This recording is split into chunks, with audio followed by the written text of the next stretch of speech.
Are you trying to solve a mathematical problem by taking a tango dance class?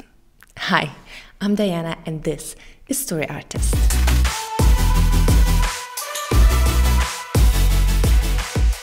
In this video, I will tell you how to get the best story ideas. If you use the principles in this video, you will never fear the blank page and you will always come up with solutions to story problems in an instant. And I think there's some kind of a mythical fog that surrounds the notion of story ideas, as if some chosen people only get the best ones, like J.K. Rawlings and the Hemingways and the John Grishams of this world, and probably not you. So you're just waiting for the kiss of the muse and it never happens. But what if I told you that you could train your brain to come up with great story ideas daily?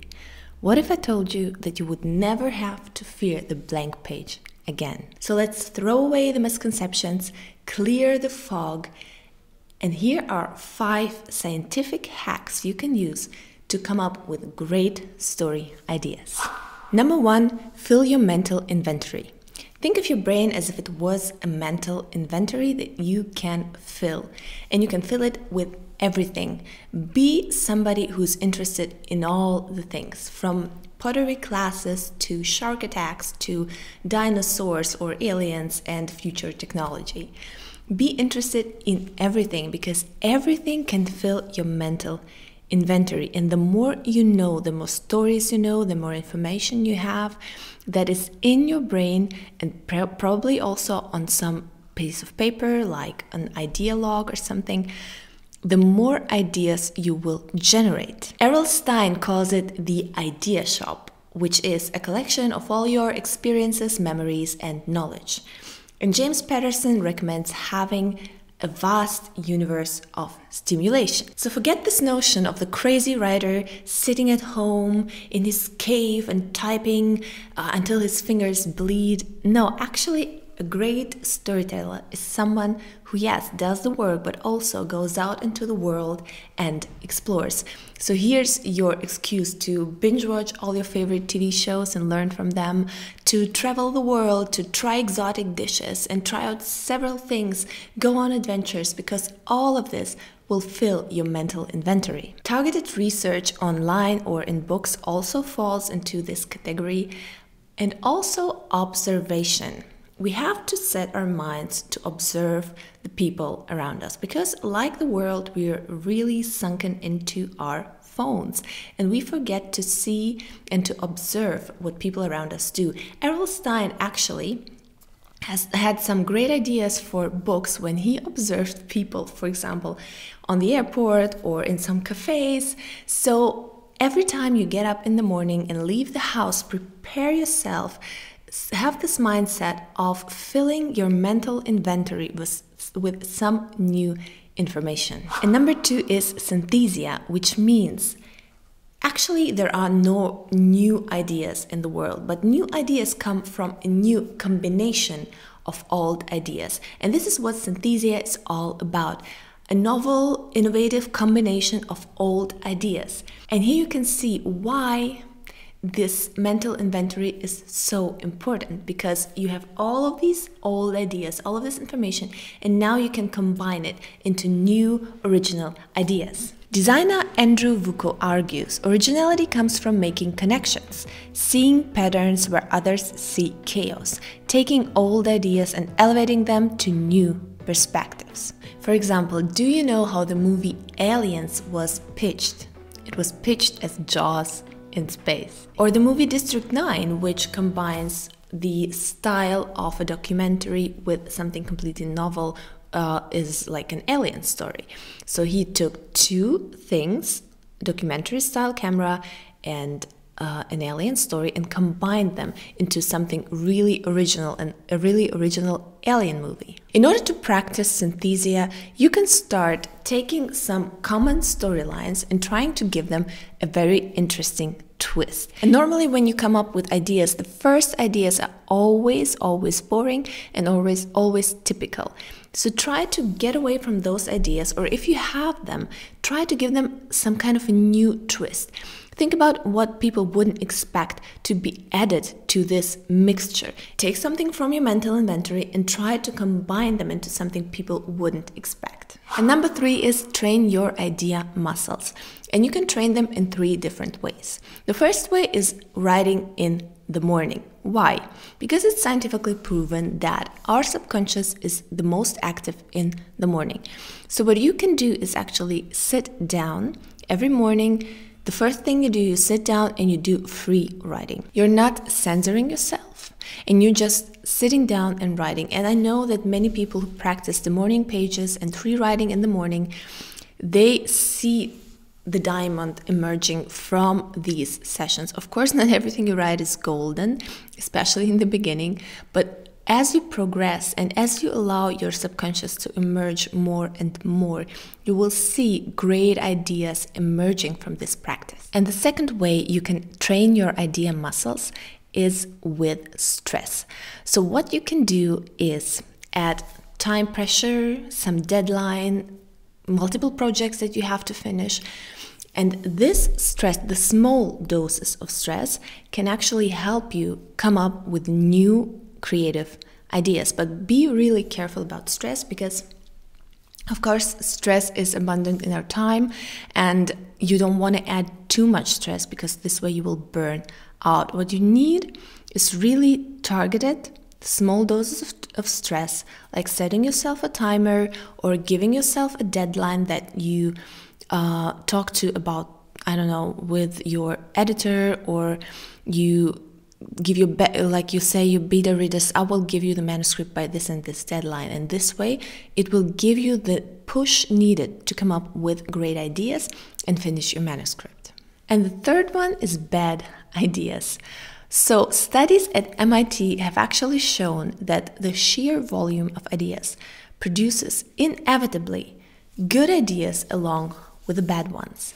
And I know that Seth Godin was asked how he comes up with all his great ideas. And he said that writers, musicians, creatives, they fail a lot, but they also have great ideas, and they actually fail less than those who have no ideas at all. Seth Godin said that someone asked him how he comes up with so many good ideas, and it takes the other person like 1, 2, or 3 months to come up with one single good idea.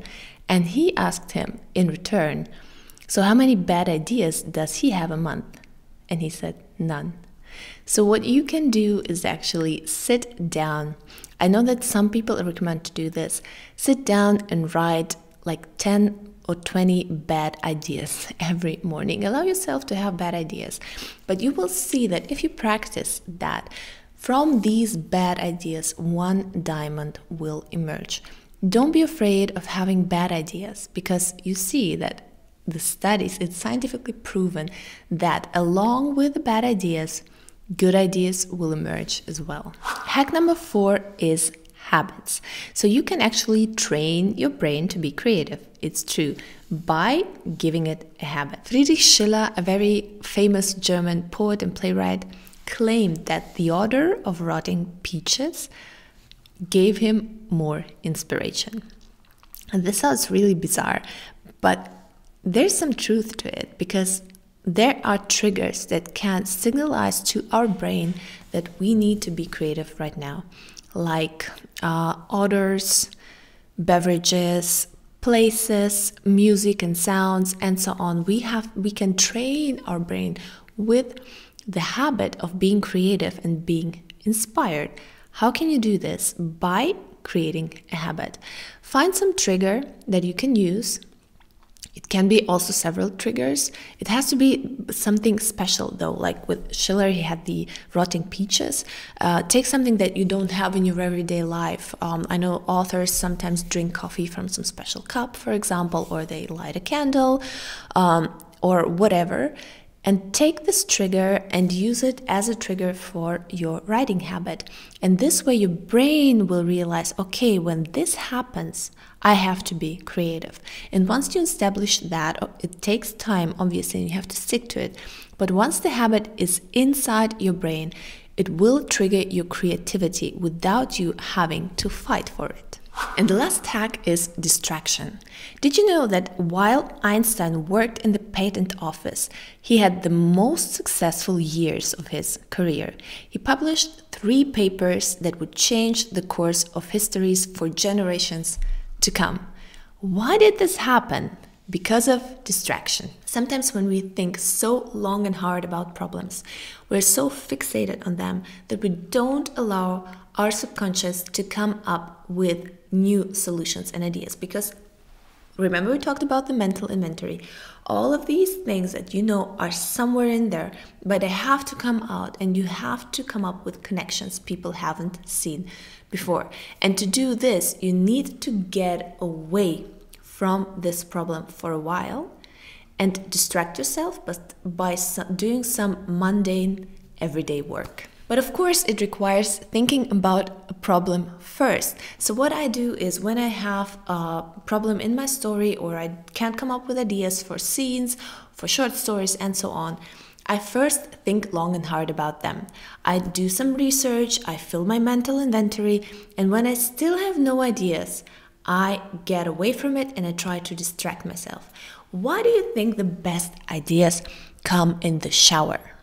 Because of distraction, because you do nothing, because you don't think about it, you don't think about anything, you just do mundane work, and this allows your subconscious to emerge and to make some connections. And scientists call it the incubation period, when you get away from the problem with your mind, your conscious mind, and allow your subconscious to think about the solution instead. Great story writing ideas do not depend on the favor of the creativity gods, and they also do not depend on chance. They depend on you. You can use these 5 best practices to come up with great story ideas, to come up with solutions to story problems, and to be a very creative writer. It's all up to you. No more dread of the blank page, because a blank page is actually a blank mind, which won't happen if you're filled with new ideas. And also no more writer's block. Do you have any special solutions to come up with story ideas? If you have, please share in the comments so that everybody else can profit from them as well.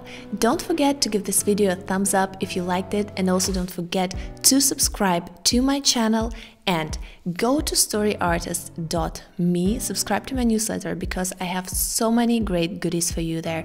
A free ebook, great video course, and so on. So if you want to learn how to make a living writing stories, go to storyartist.me, and don't forget to subscribe to my channel.